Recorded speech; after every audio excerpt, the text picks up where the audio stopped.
Christmas morning, Mallory Lucianne had a bout of insomnia. I actually woke up around 3:45 that morning and couldn't go back to sleep. So she was wide awake when a bomb went off outside her apartment above the old spaghetti factory on 2nd Avenue.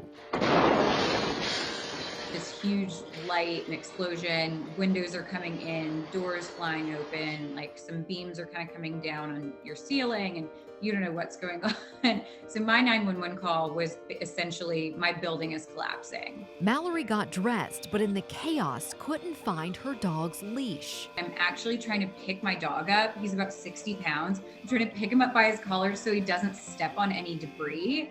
And there was a second explosion from a vehicle that was across from the RV, and it went off behind me, and I don't even remember hearing it. Like, that's how just in shock and just fight or flight I was at that point.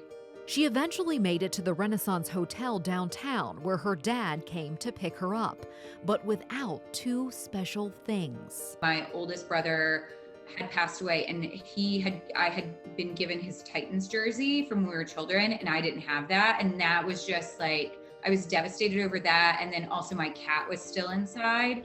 In a split second that Christmas morning, so many people lost their homes, their belongings, their businesses, and 8 artists lost their work. At the AT&T building, where they're doing construction behind me here, used to be home to the 2nd Avenue Art Wall, featuring female abstract artists in Nashville. That art was destroyed. We felt the bomb. It woke us up on Christmas morning. It shook our house. You know, a year of a pandemic, a year of the tornado, the bombing, just ended it in such a sad way. Artist and muralist Tess Davies was one of those artists whose work was ruined, and the piece was personal. It was a tribute to finding out that my sister was diagnosed with breast cancer. Just the resilience I noticed and the strength I noticed in women fighting breast cancer, and I really wanted to kind of move my artwork into spreading breast cancer awareness. Tess's newest mural is one she started outside her home in East Nashville. Here's me and my dog.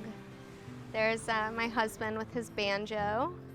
It showcases the unwavering spirit of the city. It definitely is a tribute to just how difficult it was to stay connected last year, but how Nashville kind of did it anyways. So many people after the bombing and after the tornado, still really lent a hand, both literally and figuratively, in any way that they could during the pandemic. Plans are in the works to reinvent 2nd Avenue without forsaking its rich history. Nashville is well on its way to emerging stronger from the tragic events of 2020, and so is Mallory. The first, I would say, month or two were really tough because I couldn't sleep at night. I went to therapy to get over going through a traumatic experience, and that, I think, was the most helpful thing. Shortly after the bombing, her brother's jersey and her cat were found unharmed. Hi. Now Mallory has a new apartment and a new perspective on that fateful Christmas morning. As terrible as it was, that it really brought people together, and it showed how strong we were, all of us who lived down there, and the people, businesses, and everyone who were employed down there. And so that is one good thing that came out of it, is this camaraderie of people and support. In Nashville, HAYLEY WIELGUS, News 2.